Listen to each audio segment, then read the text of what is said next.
एक सेठ एक दिन अपने मैनेजर को बिना मतलब के जरा सी बात को लेकर इतना डांटता है, इतना गुस्सा करता है और उसे इतनी डांट लगाता है कि वो मैनेजर गुस्सा हो जाता है, गुस्से से लाल पीला हो जाता है। लेकिन वो करता भी क्या, वो सेठ को तो कुछ बोल नहीं सकता था। जब सेठ वहां से चला जाता है तब वो मैनेजर गुस्से में आकर के अपने एक कर्मचारी को खरी खोटी सुना देता है, उस पे अपना गुस्सा निकाल देता है, उसे बिना मतलब के डांट लगाने लगता है। वो कर्मचारी को भी तेज गुस्सा आता है, लेकिन वो मैनेजर को बोल नहीं सकता था।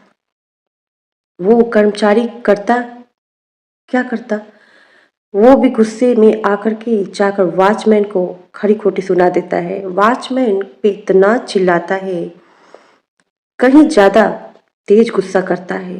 वॉचमैन सोच में पड़ जाता है कि मैंने किया क्या है।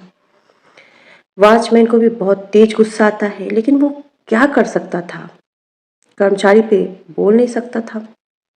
वॉचमैन जब घर जाता है तो बिना मतलब के वो अपनी पत्नी पे गुस्सा करने लगता है, खरी खोटी सुना देता है, जोर जोर से उस पर डांटने लगता है।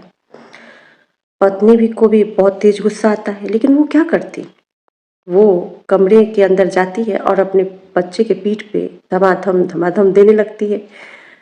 पढ़ता नहीं है, टीवी देखता रहता है, कोई काम नहीं करता, ऐसे बिना मतलब के बच्चों को मारने लगती है।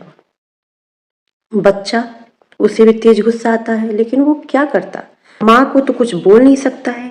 फिर वो गुस्से से उठकर घर के बाहर जाता है और जाके वहाँ कुत्ता सो रहा था, कुत्ते को वहाँ से ईंट उठाता है और कुत्ते को मार देता है।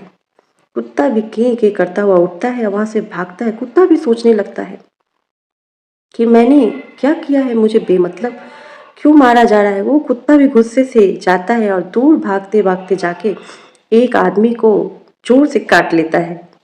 वो आदमी कौन रहता है पता है, वो आदमी था वही सेठ जिसने मैनेजर पे गुस्सा किया था और उसे खरी खोटी सुना दी थी।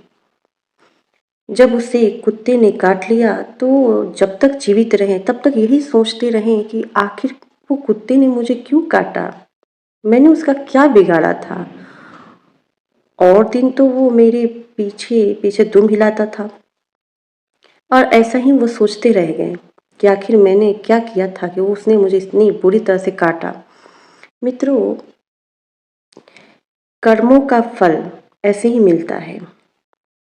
बीज किसने बोया था, कुछ बात समझ में आई। भगवान ऐसे ही कर्मों का हिसाब किताब रखते हैं।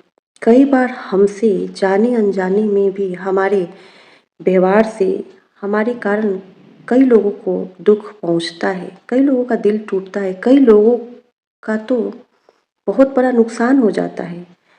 लेकिन हमें इस बात की भनक नहीं लगती, हम तो अपने जीवन में मस्त रहते हैं।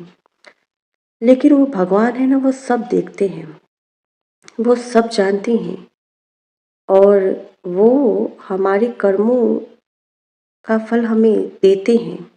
किसी न किसी तरह से घुमा फिरा के हमारे हमें मिल कर्मों का फल हमें मिलता है।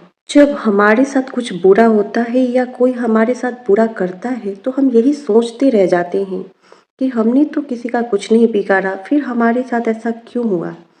लेकिन हम नहीं जानते कि भगवान किसके निमित्त कैसे हमारे ही कर्मों का फल हमें घुमा के दे रहे हैं, हम नहीं जान पाते। इसलिए कर्मों के प्रति सावधान रहना चाहिए। जय श्री कृष्ण मित्रों, राधे राधे।